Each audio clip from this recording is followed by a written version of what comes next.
Letting go of resentment in your marriage is crucial. It's the number one thing. When you're feeling hurt about something in your marriage, what begins to happen is it builds up and it builds up over time. I see it firsthand in my counselling practice. It's lots of little resentments. And what happens is there's one and then there's another and it builds up and it builds up and it builds up. And you begin to feel like you've been wronged in some way. And it's very, very difficult for you to let this go. You feel like you're not being heard. You're not being validated. Perhaps you may feel that you're not important or you're invisible. And what begins to happen is it begins to multiply. And if all these little resentments, if they aren't dealt with at the time, like I've said, it builds up and it builds up and it builds up.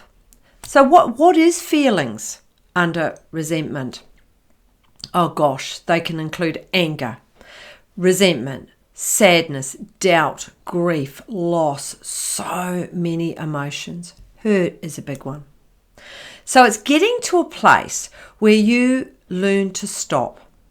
You feel the resentment, and once you've got rid of that resentment, you can then feel gratefulness. You can feel peaceful. You can feel compassion. And that is the path to an empowered marriage. It just is. So I believe acceptance is needed, and it involves making a conscious decision to let go of resentment. A very conscious decision. Now, often resentment, it's associated with what's happening in your present day. And so it could be in your marriage, it can also be linked to work, but more importantly, resentment can be linked to childhood events and things that have previously happened in growing up and also in previous relationships. So, and what happens is our partner can trigger us. When you can accept and get to that place of gratitude, because that's the key with this, and that place of peacefulness, you are no longer in the victim role. It is a choice. I can't express that enough. It's making this conscious decision. I want to move this resentment. And it's removing all the negativity. It's making that conscious decision. I'm going to talk about how you can do that. And it's moving the negativity associated with the hurt. And you know what? I'll put my hand up. I would be the first to say that I had an enormous amount of resentment, and it began in teenage years when I was growing up with my parents, and I had a lot of resentment towards them. And then also into my marriage. I've been in a 30-year relationship, marriage, and I had resentment. And you know what? It hurts you. But also it's bringing toxicity into the marriage. So it's getting to a place of being able to accept what has happened or happening. You might not like it. I'm not saying you are to like it. You may not like it on any level. But it is what it is. And acceptance, when we have acceptance, we have less pain. You do not have control over other people. That's been a big one for me. It's taken me a lot of years to get to that place of understanding that. And you do not have any control over how people treat you. So the process of acceptance, it doesn't require the other individual to actually do anything at all. Nothing. And the other person involved that you are resentful towards or you're resentful about, they do not need to apologise for hurting you, for betraying you, whatever it is. They do not need to earn your forgiveness for you to accept. What it is practicing acceptance. It doesn't lessen the wrongs that have been done against you by that other person. You're not saying that it is okay. You're not doing that on any level. And it's getting to a place where you cannot control what's going on out there, but you can control about what's going on inside. And you're not justifying, like I've just said, that's a really big point. And I want to say that again. You are not justifying that what they've done is okay. You're not doing that on any level. And it's what it is getting to a place of acceptance and being able to move that and be able to let it go. And it requires you to actually rise above the resentment that you feel. I can remember deciding around being able to rise above that, my family of origin. So I was adopted at birth, and I had so much resentment around my biological mother, and actually around my adopted mother as well. And I can remember that I'd carried so much resentment, and I had to decide to actually discard this unfinished business that I've been carrying around for years. It meant that I was able to let go of the hurt. It meant that I had to get what I was doing to myself. It meant that I had to let go of the anger, because I was hanging on to things from my past, but also I was bringing it into my present day. And so resentment is a terrible thing, and it's getting what you're doing to yourself. So my question to you is, what are you hanging on to? If you're in a long-term marriage and you've got resentment, and you could have had this for years, this resentment, and perhaps it's getting heavier and heavier, and you're getting more and more resentment. You're getting more toxic. You're getting more short-tempered. You're negative. You're angry. You're frustrated. At times you get overwhelmed. So, some people actually feel that the process of acceptance, it actually shows a weakness. I disagree totally with that. I believe that is not the case at all. It is actually very self-empowering. It is a very powerful thing that you can do for yourself, and to break the cycle of resentment, and to break the hold of the resentment and the hurt that you're carrying. It is very liberating. I know for me it has certainly set me free. And it means that you also refuse to allow the other person or the experience to continually hurt you and inflict pain on you. Mind you, you are allowing this. So say, for example, there's a betrayal, and you are constantly hurting yourself over and over and over again in your thinking. So it is a decision. It is a decision to release the hurt, and how quickly you process will differ, but it is a decision to release the hurt and to get to a place of acceptance. And of course, with betrayal, that can be extremely painful, and it can take some work, it can take some commitment, and it can take a fair bit of time. However, I see people in my room when I'm working with them, and they get to the point where they are so tired of carrying it, of the hurt, that they make a decision to let it go. And I believe with acceptance, it is a journey, and it begins with a conscious decision. I know firsthand, accepting that my biological mother wanted nothing to do with me. I had to accept that and let go of that resentment. But coming back to marriage, it is unique for each one of us, every single one of us. And I think you need to try different approaches that are right for you. But if you've got resentment in your marriage, I want you to listen up. So I'm going to give you some ideas, because resentment in your marriage, it will kill it. It just will. May not be straight away, but it will. So this work, it takes patience.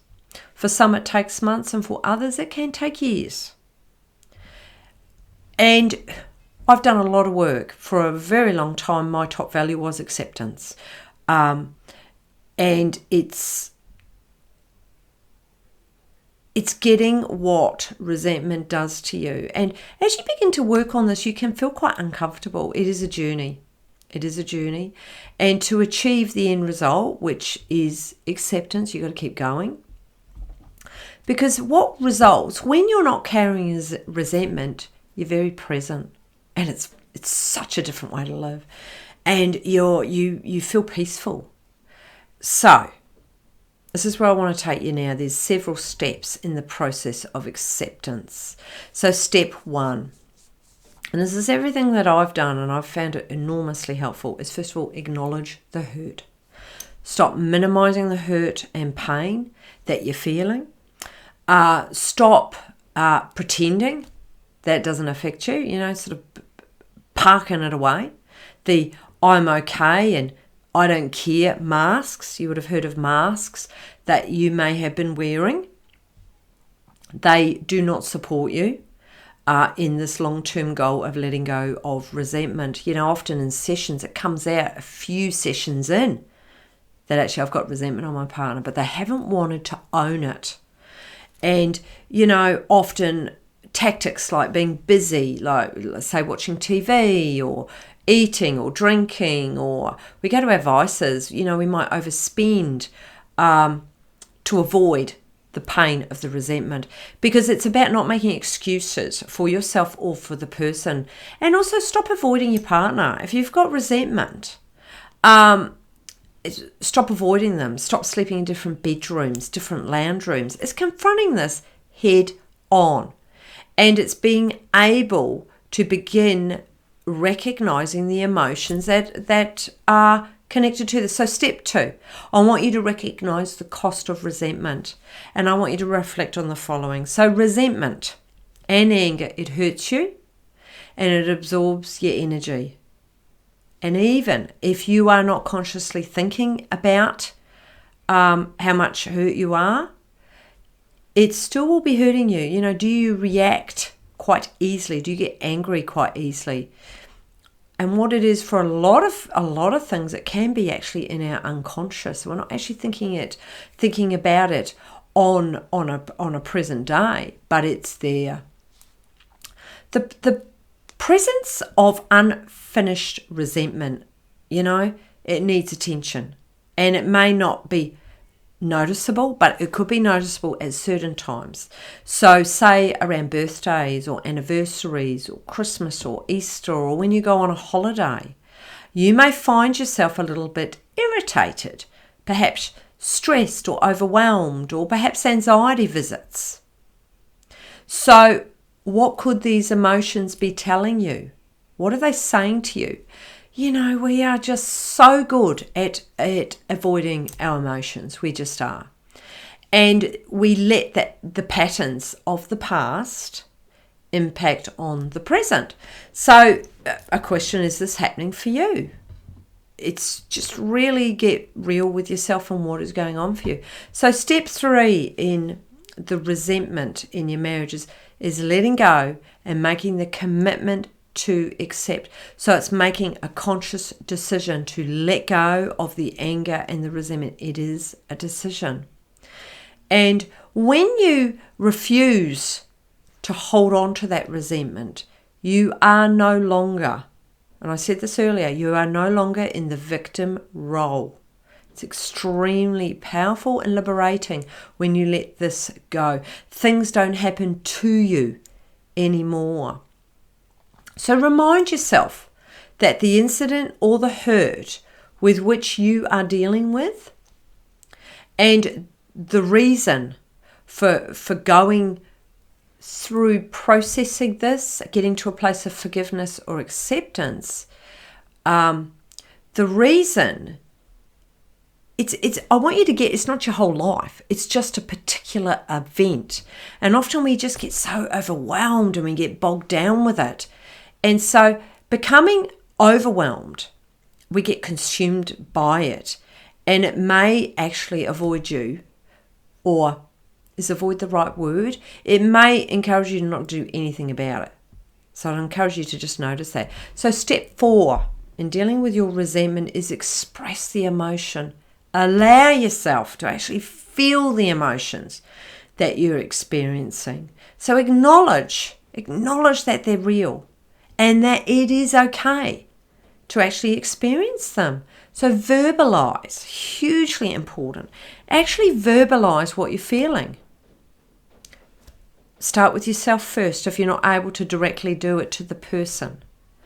Ideally, if you can, that is great. But if you can't, alternatively, imagine the person who has inflicted that hurt. They're sitting in front of you in an empty chair. In Gestalt therapy, it's called the empty chair. And tell this person how you're feeling. As you know, it may feel really woo-woo, crazy stuff, but it works. Really begin speaking to that person, writing a letter to this person that you're wanting to forgive and to let go.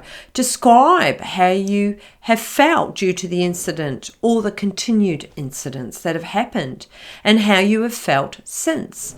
And you know what? You don't have to give this letter to the person at all. In fact, you can keep them right out of it.